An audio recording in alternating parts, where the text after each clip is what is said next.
আজকে জানো তো রাতে একটা না কাণ্ড ঘটেছে। রাত তখন 11:10-15, খেয়ে ঘুমোতে যাব, আর দাদাভাই সিঁড়ি ঘরে তালা মারতে গেছে। ওখান দিয়ে মানে চিল্লাচ্ছে, মল্লিকা একটা আসো, একটা জিনিস দেখবে, আসো জিনিস দেখবে আসো। আমি বলি কী এমন জিনিস আছে রাত্রিবেলা সিঁড়ি ঘরে আবার? বলছে দেখবে আসো। গিয়ে দেখি যেন একটা চড়ুই পাখি ছোট্ট বাচ্চা পড়ে আছে। আমাদের মানে আমি রাতে 8টা নাগাদ গেছি সিঁড়িতে, মানে ছাদে গেছি, তখনও কিছু ছিল না।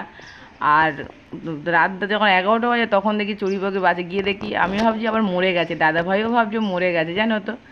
আর তোমাদের তো একটা ভিডিওতে আমি বলেছিলাম যে আমার সিঁড়ি ঘরে পাখি বাচ্চা করে আছে, মানে পাখির বাসা বেঁধেছে। তখনও সিঁড়ি ঘরটা না আমার কমপ্লিট হয়নি।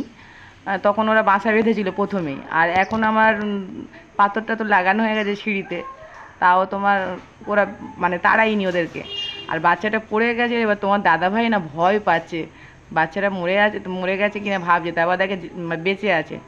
রাত্রিবেলা ওই রাতে এই গরমের মধ্যে সিঁড়ি নিয়ে এসে দাদাভাই ওপরে তুলতে নিয়েছে। এবারে ঢোকাতেও তো পারছে না বাচ্চাটা, ভয় পেয়ে গেছে। ওর মা ভেতরে বসেছিল। আবার তোমাদের দাদাভাই দেখাচ্ছে যে দেখ বাচ্চা তুলে দিচ্ছি।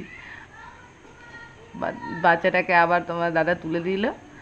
আর ভাবছিলাম মরে যাবে কি না। ছোট্ট বাচ্চা একদম, জানো তো লোম ওঠেনি, দাদাভাই ঘেমে স্নান হয়ে গেছে, বাচ্চাটা বেঁচে আছে।